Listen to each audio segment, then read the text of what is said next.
Hello everyone, I'm Dr. Swarna, fertility consultant, Medsi IVF Vijayanagaram branch.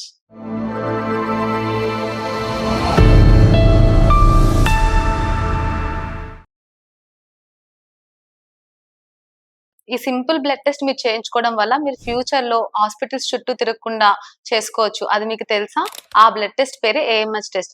రీసెంట్‌గా నాకు తెలిసిన వాళ్ళు ఒకరు మ్యారేజ్ చేసుకున్నారు. వాళ్ళు ప్రెగ్నెన్సీ డిలే చేద్దాం అనుకున్నారు ఒక 2 ఇయర్స్ పాటు. సో మేడం ఏం చేయొచ్చు? మీన్‌వైల్ మనం ఏమైనా ప్లాన్ చేసుకోవచ్చా అని అడిగారు. సో నేను వాళ్ళకి సింపుల్ బ్లడ్ టెస్ట్ లైక్ ఫీమేల్‌కి ఏఎంహెచ్ టెస్ట్, మేల్‌కి సెమెన్ అనాలిసిస్ అడ్వైస్ చేశాను. వాళ్ళు చేయించుకున్నారు. వాళ్ళకి ఏఎంహెచ్ వాల్యూ వచ్చేసరికి 0.7 ఉంది. సో ఇంత తక్కువ ఏఎంహెచ్ లెవెల్స్ ఉన్నప్పుడు మనం ప్రెగ్నెన్సీ డిలే చేయడం అంత మంచిది కాదు. సో వాళ్ళు ఈ చిన్న బ్లడ్ టెస్ట్ చేయించుకోవడం వల్ల వాళ్ళకి ఇప్పుడు ఒక అవగాహన వచ్చింది. ఎంత కాలం వెయిట్ చేయొచ్చు, లేదా మనం ప్రెగ్నెన్సీ త్వరగా ప్లాన్ చేసుకోవాలా అని. సో మీరు లైఫ్ ఎంజాయ్ చేద్దాం అనుకున్నా, లేదా కెరియర్ పర్పస్ కావచ్చు, ఏ పర్పస్ తో అయినా ప్రెగ్నెన్సీ డిలే చేద్దాం అనుకున్నప్పుడు మీరు basic blood test like females కి వచ్చేసరికి ఏఎంహెచ్, మేల్స్ కి వచ్చేసరికి బేసిక్ సెమెన్ అనాలిసిస్ చేయించుకోవడం వల్ల మీరు ఫ్యూచర్ లో ఫెర్టిలిటీ ప్రాబ్లమ్స్ ని తగ్గించుకోవచ్చు.